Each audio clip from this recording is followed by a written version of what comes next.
નમસ્કાર મિત્રો, મારી પીકે ગુજરાતી ચેનલમાં તમારું સ્વાગત છે।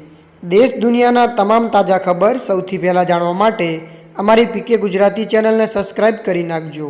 મિત્રો, અત્યારે હાલ ભૂકંપને લઈને એક મોટા દુઃખદ સમાચાર સામે આવી રહ્યા છે। જી આપને જણાવી દઈએ કે દક્ષિણ અમેરિકી દેશ કોલંબિયામાં 7.4ની તીવ્રતાનો શક્તિશાળી ભૂકંપ આવ્યો હતો। તેમાં અત્યાર સુધીમાં 20 લોકોના મોત થયા છે।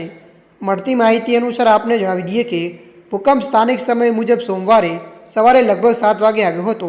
લોકો ગભરાઈને ઘરોમાંથી બહાર નીકળી આવ્યા હતા। ઘણી ઇમારતો ખાલી કરવામાં આવી છે।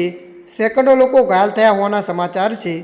મળતી માહિતી અનુસાર આપણે વધુ જણાવી દઈએ કે અમેરિકી ભૂશાસ્ત્રીય સર્વેક્ષણ અનુસાર ભૂકંપનું કેન્દ્ર રાજધાની બોટાગાથી લગભગ 400 કિલોમીટર પશ્ચિમમાં પલ્માર વિસ્તારમાં હતું। તેના આંચકા પાડોશી દેશ ઇક્વાડોર અને વેનેઝુએલા સુધી અનુભવાયા હતા। ત્યારે મિત્રો, ભૂકંપને લઈને આ મોટા દુઃખદ સમાચાર મળી રહ્યા છે। ત્યારે મિત્રો, હાલ માટે આટલું। મળીશું નવી અપડેટ સાથે। જો તમને અમારો વિડીયો પસંદ આવે, લાઇક, શેર અને સબસ્ક્રાઈબ કરી નાખજો। ધન્યવાદ।